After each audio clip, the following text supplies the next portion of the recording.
Holy cow, guys. We've been on a journey. A beautiful journey. We've been on a journey. Let me tell you something. Don't ever get Spectrum Internet if you can avoid it. I'm just saying. But if they're in a monopoly-based area, there's nothing they can do about it. I know. That's why there really isn't anything we can do about it. Although we do have a backup system. We created, actually, the internet. Kevin and I got together and we created an internet-like system that we can use that is not Spectrum. It's actually a little bit better, right? Other options were looked into, shall we say? Yep. We got through some back channels. We got on some of those Black Ops sites. Yes, we got on the dark web. Yeah. So believe it or not, we are broadcasting through the dark web. We are. We're broadcasting through the dark web. So welcome, one and all. Thank you for tuning in. We are Rumble Pop Live, and we are talking all things Blue Beetle tonight. All things Blue Beetle.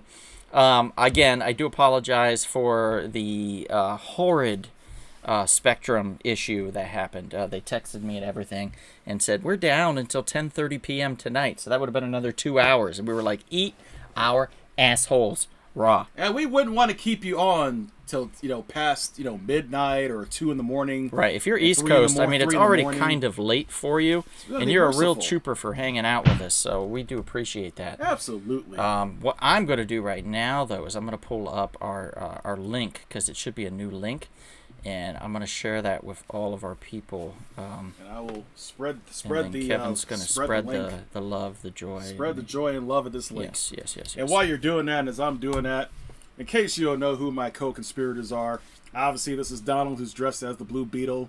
Ted Cord is his most favorite comic book character. It's true. He has loved this character since he was about, 5 years old? 5, yeah. 5 years old. 5 years old. So we're going back 4 decades. Almost 4 decades. Isn't that crazy? Isn't that crazy? Yeah.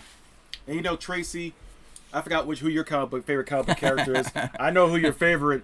I know you forgot who her favorite comic book character is. I know who your favorite actor is. Are you kidding, though? Are you joking, though? You forgot who her favorite... She loves Oscar Isaac. No, you forgot her. Are you... You're kidding, right? It's in the Bat family. Mm-hmm. He's in the Bat family. It's right. Of course. It has to be no other than Dick Grayson. She loves some Dick Grayson. Tracy loves her dick. We have already talked about this. Whoa. That's inappropriate, sir. And of course, we cannot forget Professor Chris D. Turner. Always a blessing to have him on the air with us. He's on today? He always brings us knowledge. He's our greatest academic. That's a great image. Within our live stream. All right, so we've posted the new. How's your evening, Professor Turner? Yeah, pretty good. Yeah. Very choppy. Very choppy. And of course, we can't forget our other special person, a man who drops bars like no other. Mm-hmm. A man who's a special man. A real man. Special needs. Also, a man of genius. A man who has that channel Osiris Reed. He is Big Sal. How are you, sir? What's up, Alex? Alex, I don't know if I responded back. Today's been weird. But that's really exciting news, dude. I'm not saying anything, but that's really exciting news. So, huzzah for Alex. Yay, welcome back, says Maria. Sammy says, Donald sweating bullets in that suit. You're not wrong. It actually cooled down quite a bit, to be honest. I took it pretty well, I think, overall. I didn't kick anything, throw anything, do anything.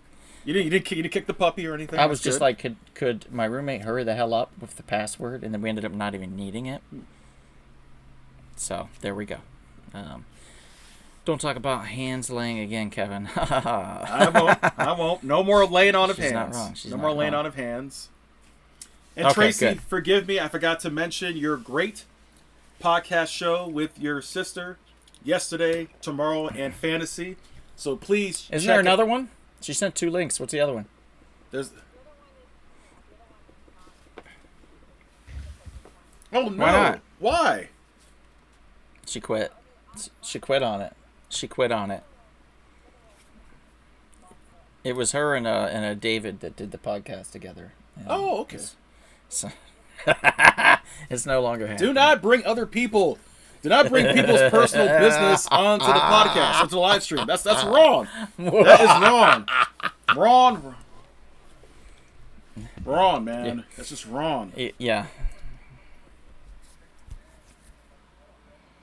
The lost direction. All right, so we're doing all things Blue Beetle tonight, guys. That's why I'm in the costume. I don't have the gloves on. Give me a break. The gloves, it's hard to type Plus you're hot. and move things around with the gloves. Plus it's you're super hot. burning Yeah. up. You're burning up. Yeah. It's super hot. I do have a Whoa, really whoa. nice utility belt. Excuse the crotchical area, but look at the utility belt here. It's pretty nice, right? Look at that. And then stuff on this side. Sir, sit down. It's Look a at this. PG-13 What? show. It's a PG-13 show. Hey, kid, stop stealing. Here's a trading card. Yeah? That's how you do it. Kid, don't do that. Here's a trading card. That's how I win back America's youth. That's how Ted Cord does it. Yes, that's the Blue Beetle I'm pretending to be, everybody. I did it for 4 seasons and hopefully a holiday special. The Blue Beetle Ted Cord returns. Check it out on YouTube or on rumblespoot.com. Hi, Mom. Hi, Dad. Everybody, my mom and dad are here. Hello, Papa. Hello, guys. And Papa Sorry for the McKinney. technical issues. Spectrum went down. It's not going to be back up for 2 hours, so Kevin and I got on the dark web, and we figured out a way around it. We already knew we had built our own internet, and now we're running off that. So it's the KevMac internet is what we like to call it, KevMac internet. Just don't tell. It's got a nice ring, doesn't it? Just don't tell the government. Yeah, it's got a nice ring to it. Yeah, don't tell the government. If we say that 4 more times, they're going to start actively searching for us. Just so you know. Just so you know. Absolutely. Tracy and Sal audio sounds low to me. Anyone else? I don't know. That's strange. Yes, my mom says we're both so smart. Look at us with our dark internet, our dark web internet. Dark web.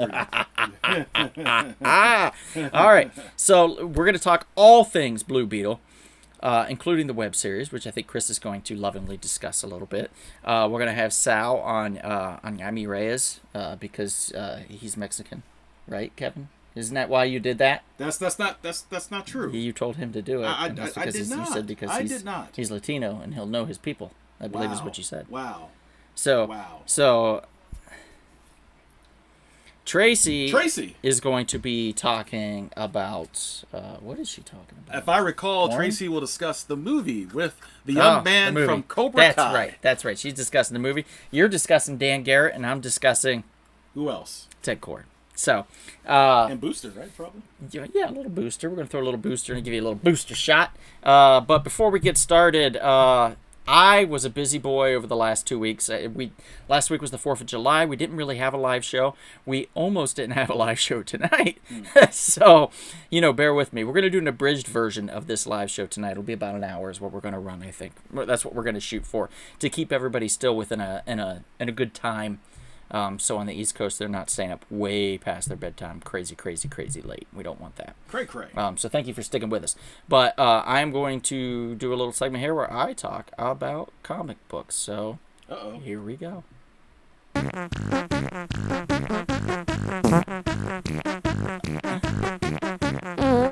Wow. All right, guys. Okay. This segment is affectionately called Donald Pulls Out. It's where I discuss all these comic books. Now, I'm going to have to put the goggles up because I feel like it's very hot and my head is fogged the goggles, so I can't even see very well. So I'm going to pull those up. There we go. Now I can see. Oh, wow. Yeah. You see things much more clearly, don't you? Yeah, I saw myself and I was like, God, look how good looking that guy is. I was just like, I almost asked myself out on a David date. Phelps is pretty impressed with your costume. Yeah, David's impressed with my costume. Well, would he automatically sleep with himself? Let's be honest. If there was a female version of me, that female version would be attracted to the male version of me. Are you sure? I'm 100% sure. Are you, just think about Loki. Yes. Think about it. Right? It just makes sense. That's a good question. That's disturbing. That's one I don't know. I don't know the answer to. That is very, very disturbing. Yeah, but Kevin, if there was like a really sexy female version of you, Right. like, and she was like, let's have sex. No. You would No. You would think about it, No, though, I right? would not. No, You I wouldn't think wouldn't. about it? No, I would not. You double dip. Double dip action. Brother Sal, you know I would never do such a thing. All right. So I'm going to be really quick on these because I know we're hurting for time. Superboy number 1. It's relatively about a month old, maybe a month and 2 weeks or something like that, but I'm a little behind on some of these, but I thought I would throw this in. Superboy, fun. Don't know exactly if it's something that I'm going to want to do. It's basically the idea I had for Superman was put him out in space for the films, and that's where Superboy is going. He's going to outer space, so hopefully there's some fun adventures coming up for him. But check it out. I think it's worth a look for sure. The next one is Guardians of the Galaxy number 3. Continuing on with this Guardians of the Galaxy with Groot Fall. I think it's well worth your time. It's a fun story, and I recommend that you get 1 and 2 and grab 3 while you're at it. Void Rivals. This is Robert Kirkman's start of the Hasbro universe, where we're going to get Transformers and G.I. Joe within here. And it's told in a very epically small scale, this story. For such a big thing that's going to happen. This is such a quiet, kind of almost a cute little story. So I really enjoyed it. Highly recommend it. Issue 2 should be out shortly, I'm sure. Then we're going to move on to Dawn of the Titans. Boy, it just keeps getting better and better. Issue 2, another cliffhanger worth reading. Can't wait for issue 3. So check out Dawn of DC's Titans number 1 and grab number 2 while you're at it. I believe you can still get 1 and 2 at We Can Be Heroes in Chatsworth, California, if you're local. World's Finest number 1. Now, this one's a bit older. This is like over a year old, but I just found it, and I was like, man, I'm going to read this because it's Mark Waid. Yeah, sales have been picking up on this slowly but surely. It's been climbing the charts on sales. A lot of fun. I really enjoyed the dynamic between the two. And the storyline, I don't know quite where it's going, but I'm super excited for it. So, World's Finest, highly recommend it if you get a chance. Ultimate Invasion. Now, this number 1 just came out, I believe, 2 weeks or a week and a half ago, somewhere around there. This is basically bad Reed Richards from the Ultimate Universe is trying to recreate the Ultimate Universe, which blew up, basically. It imploded itself, and only a couple people survived from that universe. Miles Morales and this evil Reed Richards. Kind of reminds you of the Dark Beast. Oh, yes. I like the Dark Beast. Right? Like him and one other character, I think, made it over from that. 4 did. Was it 4? Okay. Yeah. Nate Gray, the Sugar Man, and Holocaust. Oh, interesting. Okay, so this is a very similar premise, so I feel like they're kind of retreading, but it is told in a pretty decent manner. It is fresh. It is my buddy Nathan's favorite writer of all time. God bless his soul. It's written by one other than Jonathan Hickman, if I recall on this. Yeah, Jonathan Hickman wrote this. So this is for you, Nate. A great. I'm sure you would have enjoyed it, fallen in love with it as much as everybody else. Then I found, this is about a month old now, Mothman, Frank Frazetta's Mothman. Interesting concept. Basically, Mothman has quite the personality. He's kind of like a Spider-Man, really. He's kind of funny, and just from another planet, and accidentally mixed up in Point. I want to say it's Point Pleasant, West Virginia. So interesting place. I was there actually a little over a year ago, or about a year ago. I was in Point Pleasant, West Virginia. I went there to actually see the Mothman statue and everything. And it's really cool. But you didn't see the Mothman himself. No, but you know what? On the statue, they made his butt, and they made it look really good. So there's if you just Google Mothman statue booty, there's a big whole bunch of images of people that are pointing at his butt, and of course I did the same thing. But people talking about how nice his butt is and stuff. It's really weird, but it's also funny. Interesting. Yeah. Sorry, Alex, you are back to work, and sorry that we got delayed for so long, sir. Hector says, I hope you baby powdered under that costume, Donald. Oops. Sorry.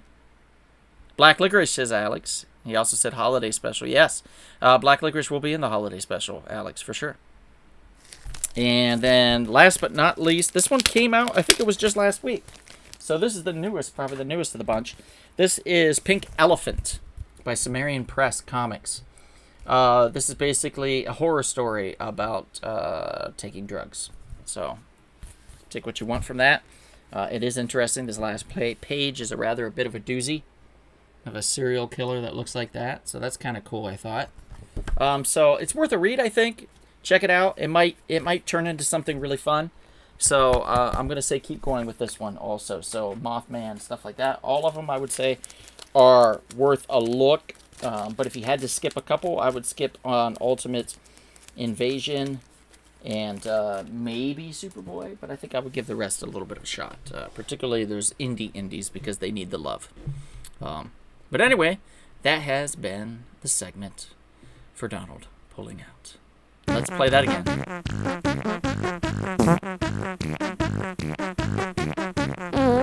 Yeah, I love that. Wow. You know what? You need some professional help, sir. I know. I am aware, sir. I'm aware that I need help. I don't know what's going on with this mic thing. Reverb. Looks like Chris dropped out for some reason. Yeah, Chris is gone for now. So we have Tracy, Sal where Chris is, Tracy where Sal is, and this has been that kind of a day, so I don't even really care. Yeah, you do. So right now, Sal, you're Chris, and Tracy, you're Sal. I think we can deal with that. It's just the way it is. Oh, that's why. Yeah, that's exactly why. Okay, so let's talk Blue Beetle, guys. Let's talk all things Blue Beetle. We've got about 45 minutes to do so. We want to... Where can we start with this? Okay, a couple years ago, they announced that they're going to be doing a Blue Beetle movie. And we were like, what? Like, why would they do a Blue Beetle movie? You're shocked. Yeah, I was absolutely shocked. And then I found out it was Jaime Reyes. Or Jaime or Jaime? I can never do it right. Jaime. It's Jaime Reyes. Jaime. Yeah, whatever. Jaime Anyway. Reyes. Mr. Reyes. Let's just call him Mr. Reyes. So anyway, Mr. Reyes, he was getting the movie. And whether Ted or Dan or anybody else was going to be in it remains to be seen. We still don't know, to be honest, if they're going to be in it, make a cameo, die in it, anything. My theory is behind the film is that, we're going to see, obviously, the costumes and the bugs there, so Ted will have a bigger part, but he'll still be dead. So they'll probably show him at the beginning, and then he'll be killed off or some bullshit, and then it'll go from there. But we'll see. Hopefully not the case. I hope we get to see some mentorship. I love that dynamic of Ted being a mentor to Jaime. I think it'd be cool to see that in the feature film, but might be for the sequel, if at all, if he makes it. So, moving forward, we want to talk a little bit about like the whole overarching arc of the Blue Beetle. But first, we kind of want to talk about what is getting us to talk about this, and that's the film. And I believe, Tracy, you have a few things you want to talk about with this film, or you want to mention with the Blue Beetle film that's coming out. It's coming out August 18th, I want to say. I believe so. Somewhere around there. And it's so big that Burger King first did the Edge of the, or Into the Spider-Verse, or Edge of the Spider-Verse, or whatever it is, burger recently, that now, and I never thought I'd live to see this day, they made a Blue Beetle burger. That's crazy. So here's the idea, a Blue Beetle burger, a Blue Beetle burger. It's blue. The bun's blue. Yeah. I'll show you guys the image of it. But basically, Burger King is making this, and it sounds amazing. And so my buddy Louis kindly sent me the image to this, to which I said, oh, this has got to be a joke. And he's like, maybe, I don't know. And then I looked it up, and it's not. We are getting a Blue Beetle burger, guys, from Burger King. It is shockingly blue and shockingly delicious looking. And somebody's already the things it'll do to your poop. Ugh. Oh, yeah. I think it'll turn it neon green is what I'm thinking. That's your prediction? That's usually what the black or blue dye will do, is turn your poop neon green. But has it been tested safely by the FDA? Yeah, I mean, unless you eat 50 of them, I'm sure you probably would do a lot of damage to your bowels and your guts and your liver and your kidneys and your heart. Just everywhere. And ultimately your brain. A blue brain. Everywhere. You're going to blow out your sphincters. What's going to happen? Boom! Ting, ting, ting, ting, ting, ting. Oh, it should, right? Yeah, that's what I was thinking. I'll wear Maybe the. get a freebie. Maybe you get a freebie. Yeah. Maybe I'll get a handout. Yes, you will. You will get a handout. That's different from a handy. Remember that. Don't ever go in a place and ask for a handy. No. I got confused No. once. Boy, you did I ask get for slapped. a hand up, if anything. Yeah, that did not work out. Yeah, ask for a hand up. A hand up. How about a hand under? No. All right. Anyway, Comic Bizzle, aka Hot and Cold Stuff. Oh, John, how you doing, buddy? Good to see you. Would you just take care, Hector? Did Hector leave? Yeah, he had to go. Ah, okay. He had to get back to work. Okay. All right, got it. Okay, so Tracy, let's talk a little bit about this film. What's going on with this?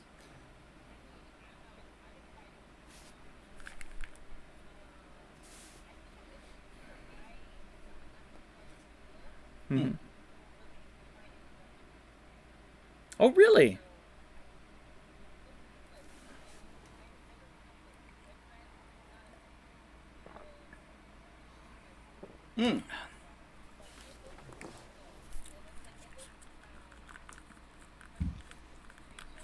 Mm-hmm.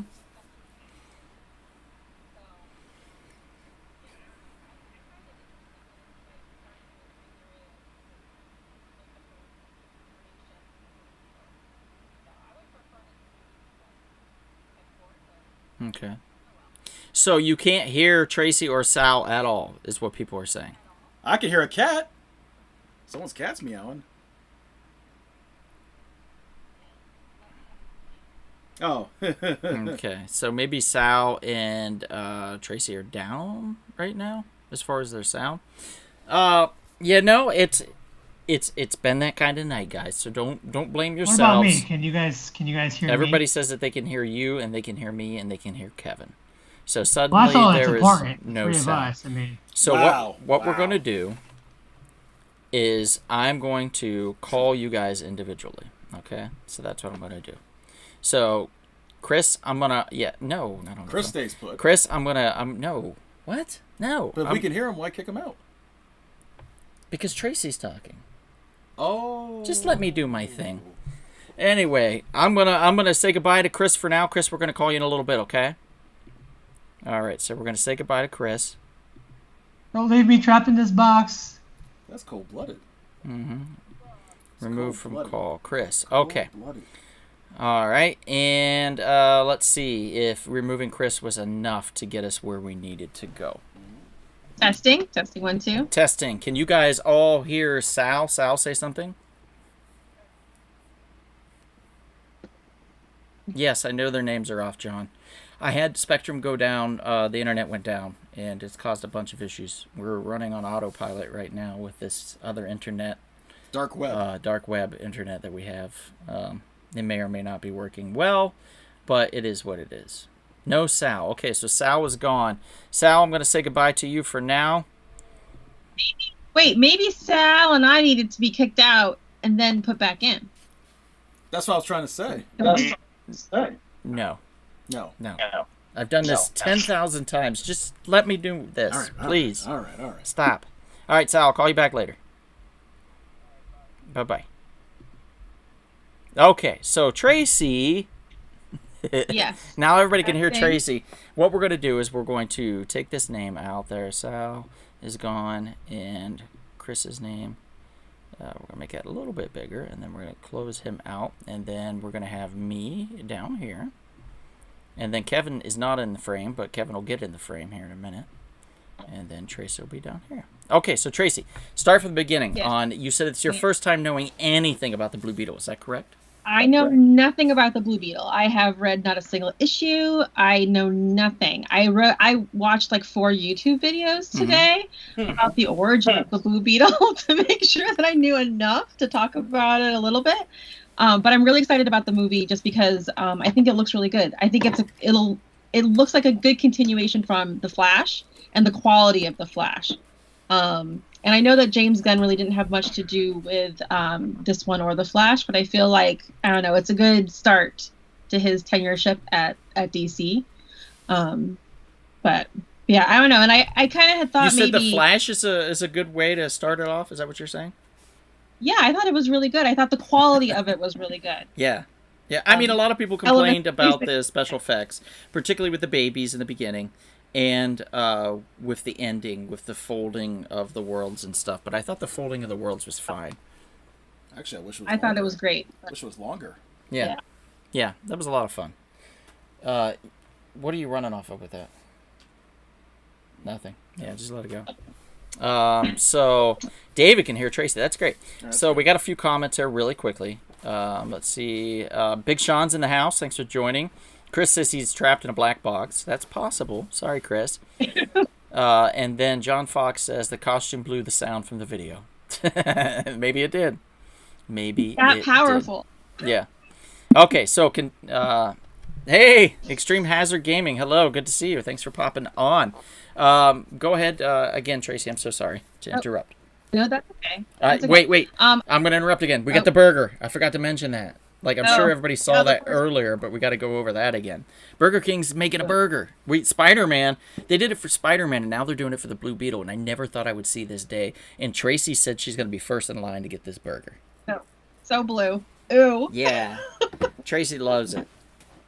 Gross. But also I feel like I would have preferred if they had started the introduction to the Blue Beetle with Ted Kord instead of Jaime Reyes, only because I don't know anything about that incarnation of the Blue Beetle. I will only know this one. Yeah. So that's kind of unfortunate because I feel like it should have started with that, but I think that maybe they were trying to put some diversity, which is not a bad thing, into the DCEU. Or whatever they're calling it. Yeah. I mean, bringing the diversity in, it does make a lot of sense to me. The only problem I ever had, and again, I'll go over this 10 million times, is that you don't have to kill Whitey to put a character of a different ethnicity in a storyline. You can keep everybody can coexist. Be a mentor. It would be how effed up would it be when they'd be like, all right, well, we're killing off the Black Panther to replace him with the White Tiger? Filipino Panther, or something like that. Everybody'd lose their minds, right? They'd be like, what the hell? Am I wrong? Yeah, there'd be some controversy. There would be some controversy for sure. Yeah, so what you're saying is Ted Kord should have been a mentor to Jaime. Yeah, I mean, So when they started the comic book series again, they brought it back. They brought Ted Kord back to life, but they gave him a heart condition, so he can't be a superhero anymore. Which is weird. Which is stupid. Weird. Yeah, it's dumb. I didn't like the idea, but I did like the idea of him being a mentor. So it was basically like Batman Beyond. Or even the Ant-Man movie with you have Hank Pym kind of mentoring. Yeah, kind of mentoring Scott Lang. Yeah, so that it kind of made sense in a way. So it was at least a step in the right direction. So it would be good that if we do get introduced as new character, which we will, and that Tracy knows nothing about, if we had Ted Kord kind of there to kind of limp him along the way, kind of show him the ropes a little bit or something, I think that would be great to be able to see. Whether that happens, who knows? Yeah. Big Sal's in the chat. Ted isn't flashy enough, I'm assuming. Yeah, you're probably right. Well, I guess too, because there's the lack of the not supernatural, but the superpower element to it. Yeah. I think with Jaime Reyes, he became the Blue Beetle differently. Mm-hmm. So. Tracy makes a good point, because if you think about it, Ted Kord is a little too close to Batman in some respects. Too close to Spider-Man too. And Spider-Man too, for that matter. He creates his own technology. An investigative type person, very bright. Mm-hmm. Even Iron Man so he has things that are maybe considered too similar to those characters, and maybe that's why they chose to go with Jaime. It's true. Yeah, it's damn true. So, Tracy, when it comes to this film, did you watch the trailer or anything? I watched the trailer a few times, a couple times in the theater, and then I watched it today again. Mm-hmm. So yeah, I don't know. I like the cast. I love the cast of it all. Okay, so George Lopez Brandon. Seems like he's going to be really funny. Susan Sarandon. I don't know about her being the villain. We'll see. I didn't really like the idea of who was it? It was Lucy Liu and Helen Mirren. Helen Mirren being the villains in the last Shazam film. Although they did prove me wrong. They actually ended up being pretty cool. Not not amazing, but still pretty cool. And I was like, okay, they did that justice, in other words. So I'm willing to be open to Susan Sarandon, just like I am willing to be open to Jaime being And she plays in Victoria the Cord. film That's and her being the character. star. Yeah, and I think she's Ted Cord's sister, is what she's supposed to be. So it's interesting to see what's going to happen if Ted Cord is out of town, if he's missing, if he's dead. disappeared, if he's dead. I swear to Christ, I'm going to lose my mind. But if he's dead, that kind of thing. We'll see what happens with that. Was there anything like besides the casting? Of course, what's his name? The lead Ocho. Zolo. Yeah. Thank you. Zolo, the lead from Cobra Kai. I think that's spot on, fantastic casting. If I'm, Yeah. I mean, and I think too, like, he's the right age. I think that sometimes they can make them too young. Like, I think with Tom Holland, right? Like, he was so young and put into such dangerous situations. And I think that with him, the casting, that he's the right age to be put into like super dangerous situations where he's not like a kid. So, because I hate when that happens. It's like, that's a kid. They shouldn't be doing all those things. But so from my standpoint, who knows nothing, I just think it'll be really excellent. And I'm glad that they didn't do it as a series, and I'm glad that they did it as a feature, theatrical release. I don't think it's the same. Yeah, no, I agree. I think it'll be an interesting, and I love the stylized look of the poster for starters, the blue and like the pink with it, the pinkish purple, kind of like a real 80s or 90s, early 90s retro feel to it, which I totally dig. So we'll see where that goes. John says, I didn't know anything about Blue Beetle either, but thanks to Donald, more people, including myself, have purchased Blue Beetle than ever before. Well, that's good to hear. I'm glad. In fact, John Fox, I think he owns a very important piece of Blue Beetle history, more so than myself, to be honest. David Phelps says Donald is fixing the market on Blue Beetle. Well, Of course. I'm trying. You have to. Janice says, Kevin, scooch in. I need to see your face. Maria says, yeah, get cozy. And Extreme Hazard Gaming says, I have Blue Beetle Volume 1 from the 40s and Blue Beetle from the 80s. Oh, that's awesome. Very nice. Very Get nice. in here, Kevin. Oh, there we go. This is about how close we have to be to both fit in here, and it's really awkward, but we're trying. We're trying. Maybe we'll take turns. I'll scooch out and Kevin can scooch in or something. Or I'll come over here. There, you can get half of me, and then Kevin can lean in. You can get half of Kevin, I guess. There we go. There we go. There we go. Did I get it? Did I get it? There we go. Okay. That's good. There we are. All right. That's good. We're trying, guys. We're trying to make this work. Extreme says, I hope they don't make it too much of a comedy. He's truly a great character. Blue Beetle himself, Jaime, I believe, is kind of a comical character in a lot of ways. Ted is too, to a lesser extent, right? Ted is definitely a comical character. He originally wasn't intended to be that way. Yeah, it's really when DC bought the character. Then Well, they I mean, they comical. pushed it a little more. Yeah, because Steve Ditko, I don't think was trying to be too funny. Not too funny, but he did want to have the elements kind of. He wanted to make it kind of Spider-Man mixed with Batman. Mm-hmm. So I think that's where that comes in. But I think it was with Giffen and DeMatteis who both co-wrote it. JLA, the Justice League comic books with Max Lord and all that in the 80s. I think it's really took off with him and his pairing with Booster Gold and stuff. So Tracy, you're going to go see it, right? The Blue Beetle movie? Oh, it's cool. Of course I'm going to go see it. Okay. I'm excited to go see it, and I'm glad that the director as well is like a new director. He only directed like a couple things. Yeah, we'll see. So that's always exciting too. So I like all the things. Mm-hmm. And then Character. my mom says she's going to buy a Blue Beetle burger. So nice. There we go. Yeah, we've already got people in line for Blue Beetle burgers. Crimson Fox, hello. We got another Fox. We got John Fox in here and Crimson Fox. Crimson Fox, by the way, uses her pheromones to overpower men and maybe women. I don't know. That's like her superpower, right? The Crimson Fox, if I recall, from the Justice League. Yes. Yeah, it was created in that realm, in that run. So yeah, that makes me nervous. So I'm gonna show, I think, a couple photos here from the film to talk about real quick.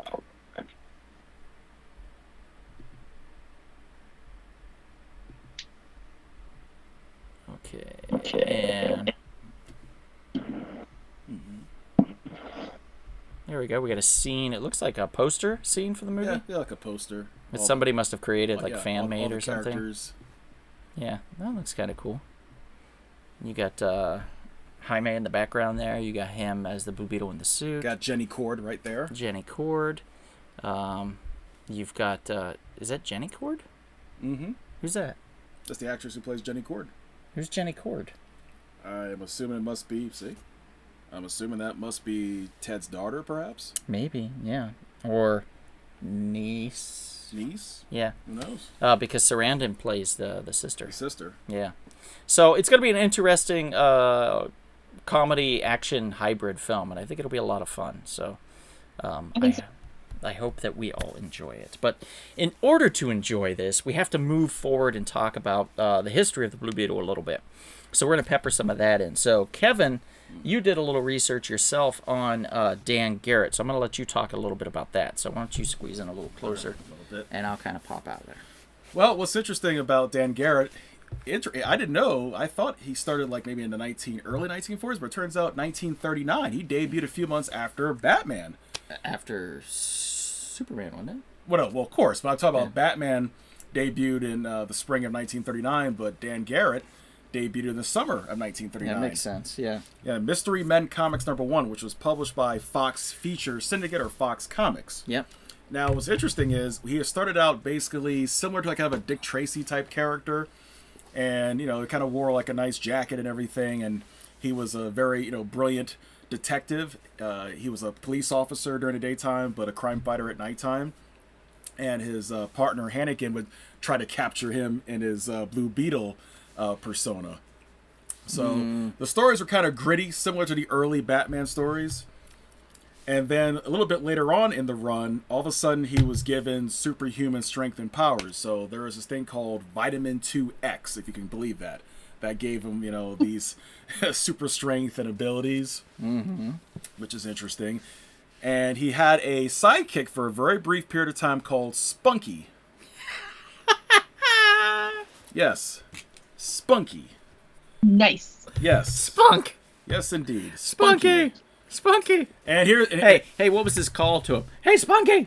no, Spunky, it wasn't here. like that. It wasn't like that. Spunky! Yeah, his real name was like Spunky! His real name was Sparkleton Oh, you've Northrup. got Spunky on you! Sparkleton Northrup was his name, his full name. But here's the worst part. I know I had to be very careful when I told him this. You were laughing. One of his main arch rivals, and I'm going to be very careful how I say this because I know jokes are coming. Wait, is he in here? It's in the other email I sent you. Oops. Alright, well, whatever. Basically, his arch rival's name was Big Dix. D-I-X. Yes, indeed.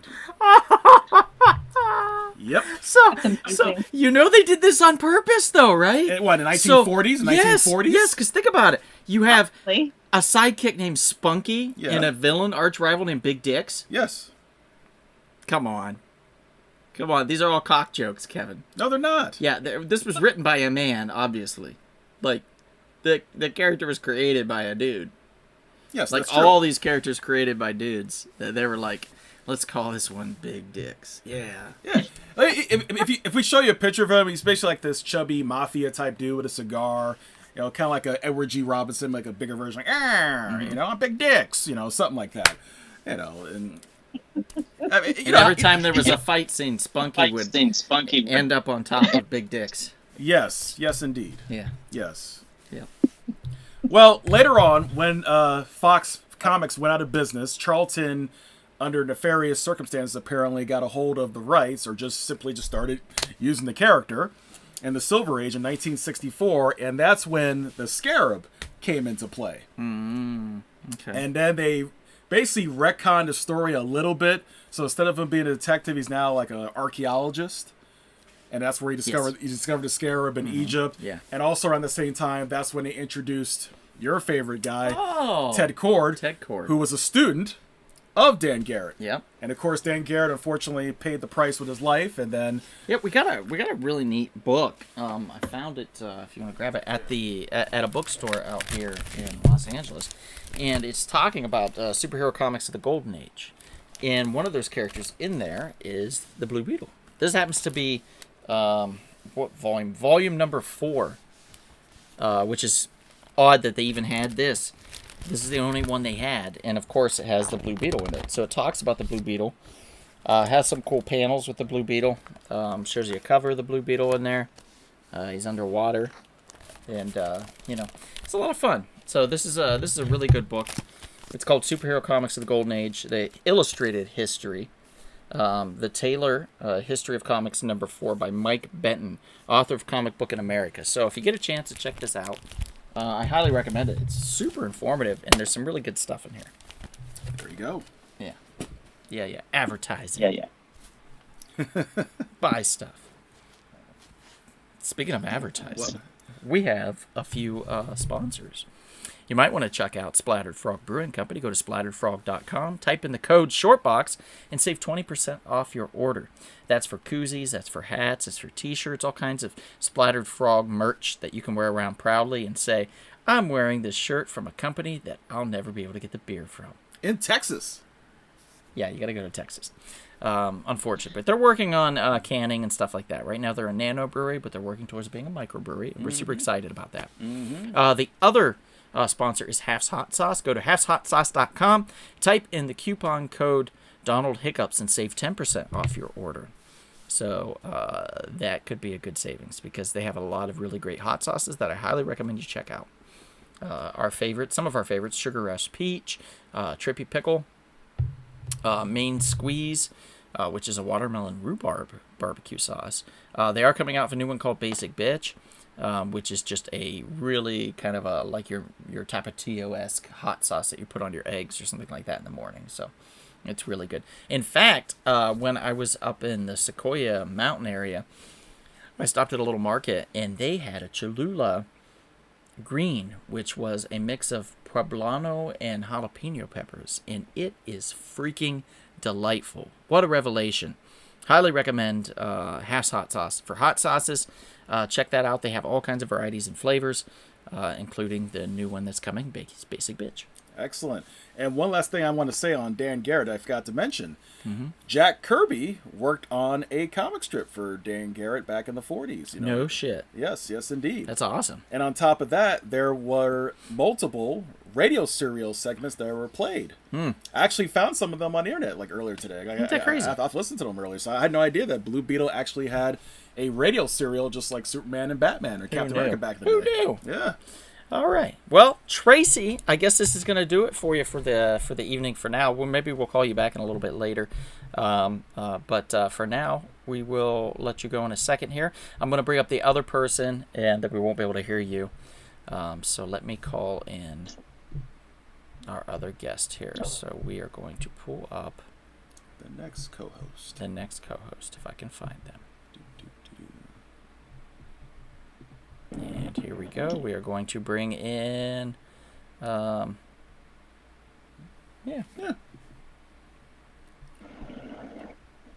The Professor. We're calling the Professor.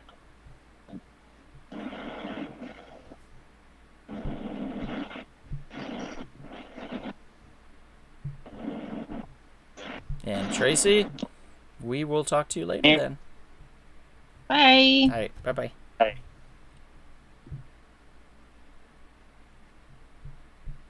All right, waiting on Chris. Once Chris comes in, we'll just let him know that we are calling him now so he can see that he needs to be on, and hopefully he'll pop on in a second. There he is. Hey, Chris. Hello. Hello. Anyone there? We Anyone just there? we're here. Is it working? We're here. You're there. Working. We're here. You can hear me? Where are you? Working? Where are you? What's going on? We were just talking to Tracy about the Blue Beetle series coming out. Kevin just talked about Dan Garrett. I still have to talk about Ted Kord, but I wanted you to be able to talk about with me on Ted Kord because I feel like these two could be combined to kind of just not only expedite things along, but it just makes sense for us. Theodore Stephen Kord, a.k.a. Ted Kord, one of the greatest comic book characters to ever exist. First appeared in Captain Atom number 83 as a backup story, soon after to get his own title of 5 issues, if I recall. of the Blue Beetle, his first issue debuting the first appearance of the Question, also a popular DC Comics character, particularly in the animated Justice League series, where everyone just found him to be splendidly fantastic.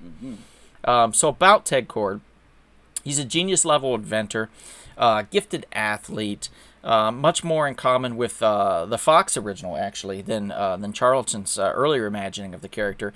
Kord's signature equipment was his huge bug-shaped aircraft. The bug? Right, the bug. He also had like a gun that could pounce air, basically, and knock you down. It was like a shockwave kind of a gun, which is a cool idea. The character ran as a backup feature in Captain Atom through number 83 through 86 in November of 1966 through June of 1967 before getting his own Blue Beetle title, which, like I said, ran for 5 issues, but that was in 1967 and in November 1968. A 6th issue was produced but published in the Charlton portfolio with The Question. It ran up as a backup series with the 5th issue featuring a quasi-team-up in which the Blue Beetle story continues in part in The Question's tale in the back. They go a little more in depth, but as far as Ted Kord is concerned, he basically was the hero. He was a student of Dan Garrett, and Dan Garrett passed over the Scarab to him and said, because he was dying, Ted Kord knew who he was. He knew he was a superhero, blah, blah, blah. And he said, Ted, I'm passing the mantle over to you. But much like, and David, you'll love this, much like in Transformers the movie, in which Ultra Magnus could not unlock the power of the Matrix, Ted could not unlock the power of the Scarab and was therefore relegated to be more like Batman mixed with Spider-Man without any actual superpowers. So Jaime Reyes is like Rodimus Prime, who was able to open it? Yes. Oh, I see. Yep, exactly. Yeah, it's the exact same story, basically. It's weird. But Ted is a fun character. He was in the Justice League comic books for a long time. Very popular there. Where they created the team-up of Blue and Gold, which actually became its own mini-series comic book here not long ago, which I just pulled up on the screen. But as far as and I'm going to continue to pepper in pictures and stuff of the Blue Beetle and so forth, film and everything as we go along. But Chris, when you were originally invited in on the making of the Blue Beetle web series, did you think the person that was trying to get that done, trying to create that, the producer, director, do you think that person was kind of rather insane, or were you like, I'm all in? I was all in. I thought it was amazing. I thought it was like, I didn't know anything about the Blue Beetle, but he sold me on it. He sold me on it being a believable continuation of a story that I didn't know. And I was, it wasn't until after I started working with him I realized he was crazy. Yeah, well, that makes sense. Yeah, that guy's nuts, right? Am I right? Yeah, yeah. Yeah, and we did a lot. We tried to do a really good homage to the characters with what budget we had. Budget got better as we went along. The first season, the budget was not huge, but that's where we did a lot of our learning. There was definitely a learning curve with that, but we got through it pretty easily. If you notice, even Booster has his little sidekick over here, Skeets, in the series, which is actually a Buzz Lightyear spaceship that I remodeled to look like Skeets. Repainted, remodeled, did a little few things to it to make it look more like Skeets and have fun with it. And I hope everybody enjoyed that little kind of an Easter egg that we peppered in there. As far as the... as someone who kind of was a sidekick in all intents and purposes, I could say that you did a good job of explaining why not making the sidekicks as cookie cutter as a lot of the other comic books. So, yeah, because yours was yours was an interesting dynamic. I didn't want to go immediately with Booster Gold, particularly because everybody was expecting that. So we created you as a villain and fleshed out your backstory in actual comic book form, which you can read on Rumblespoon Productions' website. If you go to rumblespoon.com, we have the cartoon kind of comic pages panel area that you can click on, and it will have the comic book story of how Dr. Hypnovert was created, how he became Dr. Hypnovert. And that's the character that Chris plays, the villain in that, that we have to battle, sort of. And we kind of created a dynamic of Laurel and Hardy with these characters, or Abbott and Costello, you know, to where you and I were a bit bungling at times, but we always tried to get stuff done. We always tried to do the right thing. And in the end, you ended up turning good, as you were kind of a henchman or a bad guy, and then you became the sidekick, or a kind of a sidekick with the Blue Beetle, almost a partner in a way. Maria says that your background is tripping her out because it's just on the video, it's an image of you overlooking you with your Hypnovert goggles, which is rather hilarious, actually. My mom loves the background as well, Mom and Dad. Maria says the lurker is getting closer. And Louis says Blue Beetle movie kind of reminds me of the 1991 adaptation of The Guyver. Yeah, you're not wrong. Or Big Bad Beetleborgs, I always used to say, with the Jaime costume. But it is what it is, and hopefully it looks really good. The special effects look good. Yeah, look decent. It looks like they took some time with it, which is great. Scarab looks cool. Yeah. So we'll see. And this is actually the first part of Gunn's intertwining. He didn't expect to like it as much as he did, so they kept it. It was one of them that they didn't shuck or get rid of. They kept the series or the film, and it's going to be the first within that universe coming out of the gate, which I'm excited for. I think it could be special. As far as anything else that you want to say about Ted Cord or the web series or anything, Chris, before we move on? I just think that like the web series is for anybody who doesn't know who Ted Cord is. If you don't want to read about it, you don't want to watch a bunch of videos or anything like that. Well, watch a bunch of videos. You can go watch the web series, and I think you'll learn a lot about. I think making the web series was that we really found who Ted Cord was from the page and brought it to the screen, and so I think you get a really good example of who he is in this web series. Mm-hmm. Yeah, we tried to get the essence or the spirit of Ted Cord. We didn't want it to turn into too much of a slapstick comedy, but we did want a lot of that slapstick element, particularly when Mike Freeman came on board and started helping write, and I think this was in the third season. I think it was just me and writing the first and second season, and Chris collaborating as best he could with some of the ideas and stuff. When the third season came, I realized that I did need a little bit of help for the third and fourth. So Michael Freeman came in and helped a lot with the writing process, and we were able to kind of tie up all the loose ends within the story, make it very comical. Did bring in a lot of the slapstick, because then we did bring in Booster Gold, and then that's at the point of where Dr. Hypnovert exited the series. So Hypnovert was in season 1 and 2. He got us established and created this dynamic, and then when his character said goodbye, we had to pivot, and we moved on then to Booster. We felt it was the right time to bring him into this series.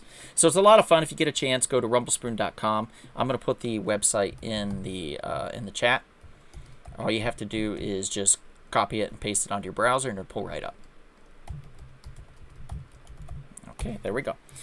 So Chris, I'm going to go ahead and say goodbye to you, and I'm going to move on to Big Sal, who's going to be discussing Jaime and stuff about him. So thank you, Chris, and bye, maybe we'll see you in a little while. Back to my black box. Back to your black box, sir. All right, saying goodbye to Chris, and here we go.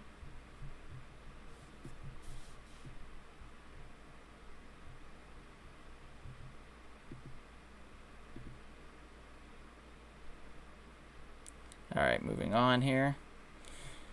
We are going to call Big Sal in the house. So let's bring Big Sal up real quick, guys.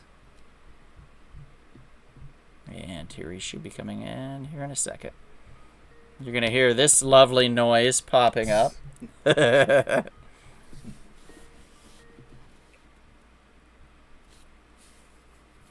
I muted it. There he is. There he is. Big Sal, what's up, buddy? Yo. Can you hear me now? I can hear you, yes. We can hear you just fine. Yes.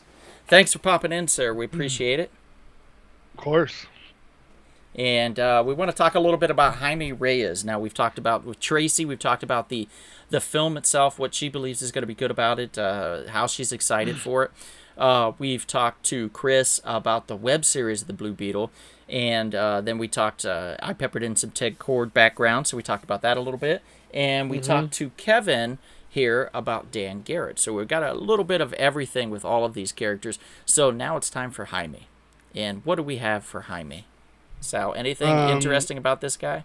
Well, I was looking him up, and I guess his first appearance was Infinite Crisis number 3, and that came out in 2006. So, what I like about this character is he kind of reminds me like Shazam almost. A kid that gets something that's like he thinks it's a toy. You know what I mean? Yeah. And then like he has to find a purpose. But like I'm really hoping that in this movie he kind of gets like, mentored, to become the hero that that he needs to be. Yeah, I think they're gonna do that. I think they're gonna do that. I hope they do that, because for him to just just to throw him out there and no guidance, like, I mean, it is what it is, but I feel like they should keep that route, like how they did with Scott Lang and Hank Pym, just the way Kevin said it. Mm-hmm. But what I like about it is that in the video game Injustice, that they used Jaime in there as the Blue Beetle instead of Tech Core, you said his name is? Yes. Yeah, and I even asked you at the comic book shop if all the Blue Beetles were like to get into a battle, who would you think would win? Oh, you never asked me that, or you meant to? No, I was gonna ask you, but I never did. Well, sir, that's a fortunate question that you've asked, because you're speaking to the right guy on this. And as a Blue Beetle aficionado, you're dressed for it. I would hands down say it would probably be the second smartest man in the DC universe next to Batman, and that would be Ted Cord, aka the Blue Beetle. He would find a way to crush the competition, aka Dan Garrett or Jaime Reyes. So I would give it to Ted. Although, if we're talking from a realistic standpoint and we are talking about the old school Dan Garrett, then I would probably have to give it to him. Because the man was a beast. He was basically like Superman. He had these vitamin superpowers that he got. And he had the Batman detective skills. Yeah. So Dan is a force to be reckoned with. And he would figure out a way to disarm Jaime right away. Ted would do it eventually, but after bungling it a bit, which is why I would give him the upper hand there, because Jaime's a little more inexperienced. But I think overall, if I'm being realistic, it would probably be Dan that would take that, and save, ultimately knock out those guys and save the day, so to speak. So would you say that Dan is the strongest? Dan? Yeah. Probably Dan would have been the strongest. He had like basically Superman level strength. Okay. Yeah, he had a lot of strength to him, so he could do a lot of things. He did die, unfortunately, but, then they brought him back to life in the Charlton age of the comic, which came out in the 60s. Yeah, 64. Yeah, 63, 64, yeah, somewhere around there. So, yeah, it's a fun character. Now, as far as Jaime's concerned, do you like the casting of Zolo to play the lead? You see, it's hard because, like, it's a trailer. You can't really see too much acting through a trailer. True. Unless you know the kids, other movies that he's done. You know what I mean? Mm-hmm. It's like when they it's like perfect example. Like when I heard that Christian Bale was gonna be Batman, I'm like, oh, dude, Christian Bale he's an amazing actor. Mm-hmm. But he was a horrible Batman. You know what I mean? Yeah, I think it would have been different if he had chosen like to do his voice like a normal human being. Yeah. That's not Clint Eastwood. That's the problem. I know that they wanted to bring it into the realism of the world and the realistic atmosphere of now. Like these characters could exist in real world, and he would have to alter his voice, obviously. But if they were going to do that, they should have just ADR'd his voice to make it sound more robotic or more bat-like or something. You know, I don't know. Like, you like the Bane's voice at least, right? Yeah. Well, yeah. Bane's voice was stupid. But it was funny, stupid. You know, I was born in the darkness. You know, it's just like molded by it. Yes, yes. Gotham's reckoning. Yeah, Gotham's reckoning. Yeah, But, like, it's so stupid. See, what I liked with Ben Affleck was the way that they masked his voice. Why couldn't they just do something like that? You know. Yeah. But I do like the way that the costume looks. It doesn't look too cheesy to me. Mm-hmm. But like I said, like there's just a lot of things that I don't know too much about the Blue Beetle, so yeah. So basically the scarab arrives to him in the form of a Belly Burger box, and Belly Burger is a fake hamburger chain, which is why it's really inspired for Burger King to create the Blue Beetle burger, just based upon that, because it's a burger chain within the film Belly Burger. There's also another one. What is it called? The soda companies. It's just called Soder or Pop or something like that. Soder? Yeah. Soda Pop or something like that. It's an interesting. They've created several different soda companies within DC Comics as well, but Big Belly Burger is the big burger place. Yeah. They have Oreos, which they call Chacos, which John, aka the Martian Manhunter, is highly addicted to, which is hilarious. And we even talk about that in our web series, Blue Beetle: The Ted Cord Returns. You can find that on YouTube or on the website rumblespoon.com. I'm just gonna keep saying it the whole time. But we did bring in, when we did the web series, we did bring in some characters that you're not going to see in the film. One of them being Black Licorice, which is played by Kevin here, who played Black Licorice, who was basically kind of a Luke Cage-style character, mixed with a little bit of vampire theatrics is the only other way I could think of it. And does that sound about right? That sounds about right. Yeah. Yeah, he had the cloak, he had sunglasses on, and a fedora hat, and he had the t-shirt with the Righteous Fist of Power, with clutching Black Licorice in his hands, coming out both sides, and veins of lightning coming down, as he used to be called Black Thunder. And then Black Lightning stole his thunder, is how that story went. Kind of ironically, and to the hilarity of no one, apparently. I thought it was hilarious, but, you know. There's also, can't forget, Dr. Hypnovert. Yes, well, you know, we talked about that earlier with Chris right. playing Dr. Hypnovert. Yeah. But yeah, and then we've had a lot of people play villains in there. I know with our web series, we brought in a lot of other DC villains, particularly Batman villains, like the Scarecrow. We brought in the Joker from Wonder Woman 1984. Yeah, we did. Max Lord, we brought in from the Justice League. And then we also created kind of a form of, we had these characters, they were first appeared in early Blue Beetle comics for DC and for Charlton, and it was the Madmen. And the Madmen were three characters that were kind of batshit crazy, and they had wackadoo costumes, different colors, and different colored hair and makeup and stuff. Yeah. And we had one of them basically kill all of them, and he became the Madman. And then he was a mob boss, kind of like Black Mask. You had the Madman. And he was after Hypnovert's powers, because if he could get Hypnovert's powers, then he can control the world.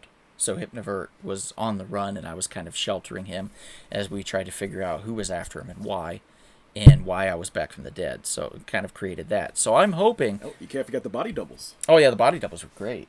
Yeah,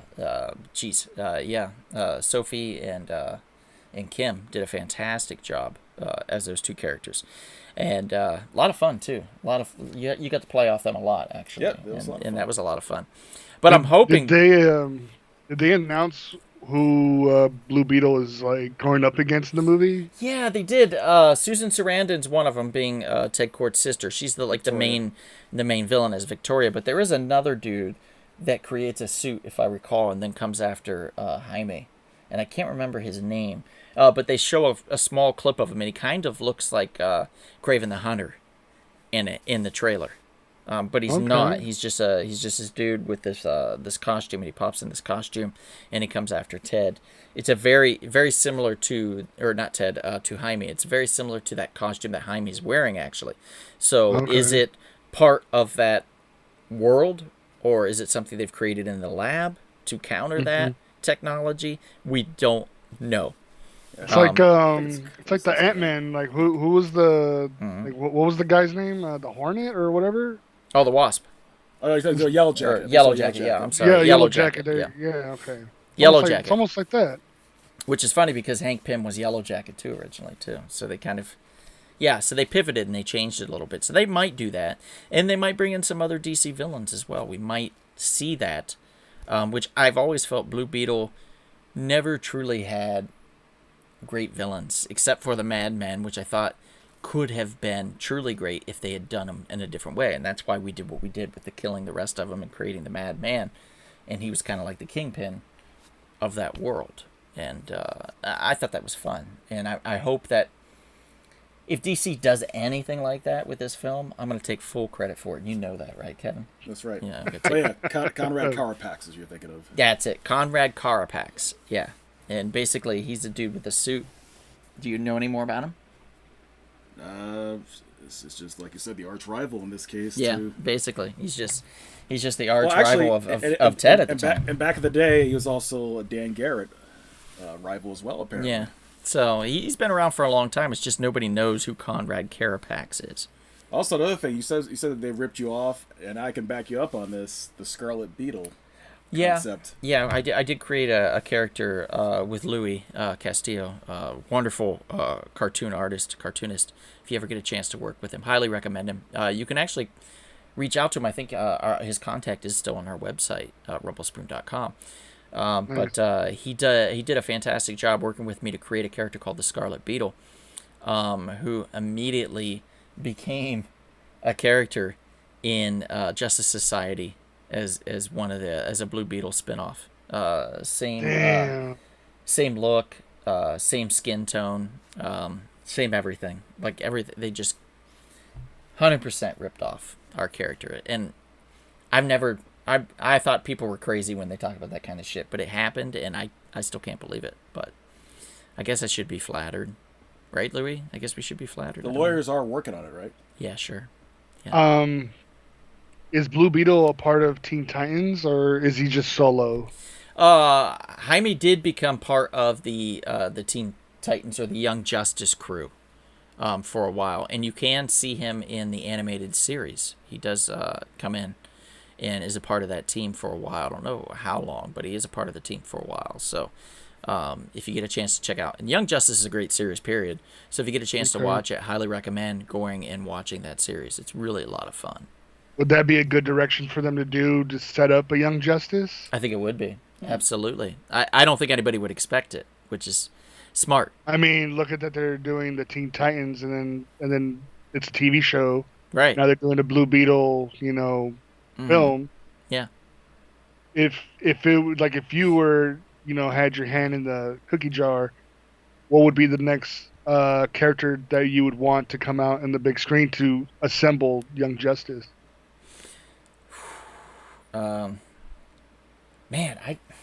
That's a tough one, because a lot of those characters you have to show the original in order to tell the story of them. But I think probably Bart Allen would be an easy one from The Flash. He would be a good one to throw in there. Could Damian Wayne possibly work? Yeah, possibly. Yeah, I think he's getting his own film, so maybe. Yeah, it's quite possible that Damian Wayne could be a part of that. Damian Wayne is going to be in the new Batman movie. Yeah, that James Gunn is doing. Brave and the Bold, is it? That Brave and the Bold movie? Yeah, the 940. What? What's going on? Oh, the Jamie Ray's Blue Beetle appear in the Batman Brave and the Bold animated series. He did, but he also Ted Kord appeared in that. I believe it was that same episode, or an episode before it, or something like that. So both Ted and Jaime has appeared in the Brave and the Bold animated series. Yeah, also.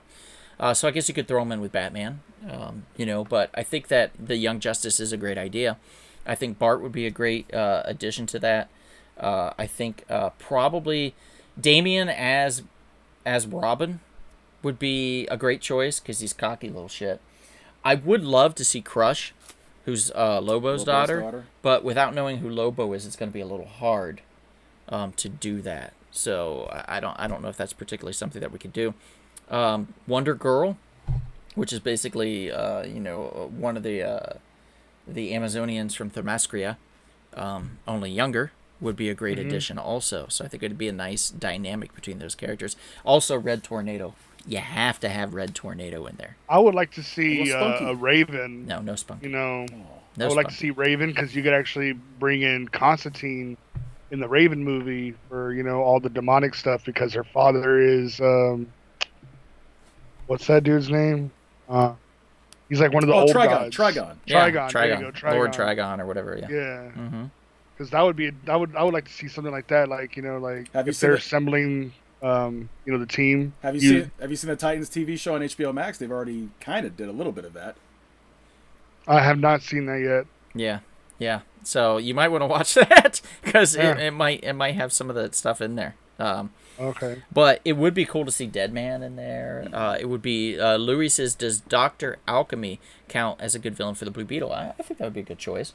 Dr. Alchemy could change the molecular structure of anything, basically. So I like that idea. I just wouldn't want him to have to use a stone or something in his hand that shoots a beam out of it. I think that's stupid.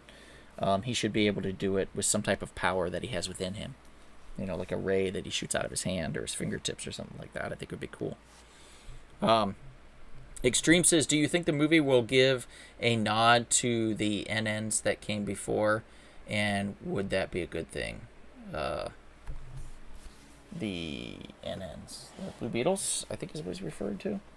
Maybe. And we're probably, if that's what you're referring to, Extreme, we're probably going to definitely see some nods to the original. We're going to get the bug, obviously, from the trailer. If you freeze frame a part of the trailer, you also get to see Dan Garrett and Ted Kord's costumes in the background. And it does look like they're inside of Ted Kord's lair at one point where those costumes are. So I think that you're going to see some form of Dan and some form of Ted in there. I think whether it be in flashback or what, but you're going to see something, I think. And I'm stoked for that. I'm really excited to see if they honor the character as much as they should, which I hope. Fingers crossed.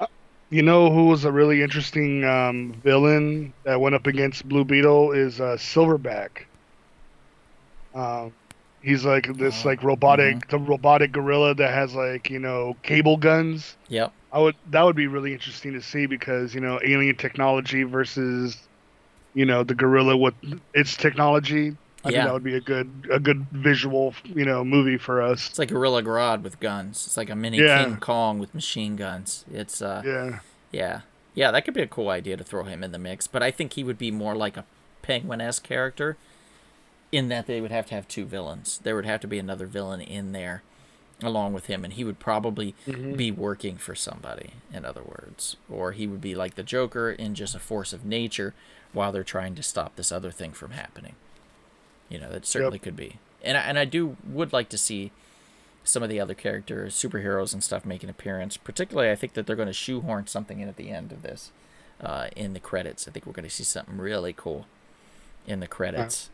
I mean, I hope, because I like, as much as I like superhero movies, I want enemies that don't get too much attention, that I feel like they deserve to be in the big screen. Like, the villains that we talked about for Batman that, we haven't seen yet that we would want in the big screen. Oh yeah, absolutely. Yeah. I think that, bringing in something that no one would ever see coming would be a really good idea. Yeah, we did a podcast on that recently, which is going to be coming out probably in the next 3 weeks to a month. Also, keep in mind, next week, Kevin and myself are heading down to Comic-Con, San Diego Comic-Con, and we will be there all week, Wednesday, Thursday, Friday, Saturday, and Sunday, and we will off and on be at the booth where We Can Be Heroes in the 1900 block of the convention floor. So if you get a chance, check us out. We'll be there. You lucky hello. Geese. Yeah. Well, maybe if you're lucky, I'll try to find you something cool. Oh yeah, for sure. Yeah. All right. Well, any other questions from anybody in the chats before we kind of close this out? Because I wanted to keep it pretty tight for y'all because I know you've been staying up late. It's been a long day for everybody, particularly for me and Kevin trying to figure out all these connection issues and trying to work around it. So any questions or anything like that, let me know. As far as Ted Cord, to talk a little bit more about his character and about Jaime's character and about Dan, the Blue Beetle always has this scarab around. The scarab was designed, it was a retcon for Dan Garrett. It was designed to be what gave him his powers. He passed away, and as he passed away, he gave the scarab to Ted. Ted could not unlock the powers, but felt that he needed to honor Dan Garrett's presence in the world as a hero and took up the mantle as the Blue Beetle, Good lecture on too. creating, using his genius, intellect, and his wealth of resources financially, created a lot of different things, including the Bug, which is this flying ship, like the Batwing, kind of, which I always thought was cool. Those that don't know, by the way, Watchmen is a complete ripoff. In a way, it's an homage or a different telling of it. But DC did not want Alan Moore to decimate this character world after they had just purchased it, and so they told Alan Moore that he could no longer use the characters, so he had to create them. So Night Owl is actually Ted Cord. So if you're watching Watchmen, the Night Owl is Ted Cord. What is it? Dr. Manhattan is Captain Adam. Rorschach is the Question. Nightshade, I think it's Nightshade, is Silk Spectre, and so on and so on and so on. We get these characters, and I think I think it's really neat how they did that and kept that in line. To tell that story, and so when you're watching it or if you're reading it, The Watchmen, remember that, because it's a cool moment in history that's what Alan Moore intended those characters to do. Grant Morrison actually does it officially later in a Multiversity part 1 of, or like 6 of 7 or 5 of 8 or whatever it was, in like the mid 2000s, like 2010, 2015, somewhere around there. I don't know. Did a series where he did one full issue where the Watchmen were all of the DC Blue Beetle, Question, all those characters were actually that story, and he retold it in one book, which is insane. But he abridged it, of course, but he did it, and it was really cool. So if you get a chance to check that out, highly recommend that. I can see that, says Extreme. That was fun to learn about. Thanks for covering this topic. No problem, Maria. Big Sean, what is next week's theme? And you did a good job, all of you. Well, thank you, guys. I got a question. If they did bring in Ted Cord, who do you think would be a good, actor to play him? Don't you dare say yourself. Well, I mean, I just need to drop a few pounds and maybe gain a few pounds of muscle or something, Sal. I mean, that's not that hard. Jeez. Who do I think? God, that's a tough one. I do like the look of Armie Hammer, but he's been blacklisted, I believe, so he's kind of out of the picture right now.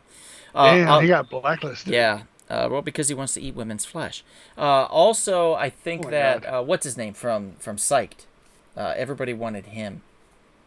The co-lead in Psyched. Everybody wanted that guy, and I could see that. I could also see Jason Sudeikis. Some people Jason Sudeikis would be a good choice. I think he could definitely pull it off. I think he'd be a great choice, actually. Yeah, Ted Lasso, same name, Ted Cord, Ted Lasso. So yeah, that would be an awesome choice, also. Nice. There's some ideas out there that some fan casting stuff that I think is pretty spot on. So definitely some choices out there in the world. Louis asks, who would be your ideal Ted Cord for solo? Oh, well, we just covered it. We just basically talked about it, Louis. Good timing. So any other questions before we call it, guys? Really quickly, I just want to mention that you can find us on all kinds of podcast platforms. We do an audio podcast almost every week. We talk about all kinds of variations of things. Usually it's Kevin or Big Sal's in there. Oftentimes, Showtime Raphael's in there. DJ Sensational Shots in there. Evan will pop by sometimes. Sometimes it's Chris. Sometimes Tracy's there. It's just a veritable clubhouse of fun people with your core team and then all the guest stars, which we always enjoy and appreciate. So I want to say thank you to all of you that listen and all of you that take part in the podcast as well. Extreme Hazard says, a few, haha, I would go with James Rodriguez. And Louis says Jason Sudeikis. So Just said there you that. go. Yeah. Yeah, who's James Rodriguez? I'm not sure. Do we know who James Rodriguez I is? gotta look him up. Yeah, look up James Rodriguez. See if he pulls Forgot it to up. see the face. I'll probably know who it is. It's my phone. It's gonna pull up like a sandwich shop or something. Yeah, it's pulling up a guy on Facebook. Not a bad choice. I don't know What, about a for Ted, Colombian but soccer player? is he? Is that the same Looks like guy? James Rodriguez? It just kind of, yeah. I think it is. I think he's a soccer player. No, I think Unless he means he's James. talking about this guy. Oh, Roday? Talking about this James guy. Roday. Got it. Yeah, James Roday, definitely. Yeah, I think it would be a good choice. He's a great actor, and he's funny, so there's that too.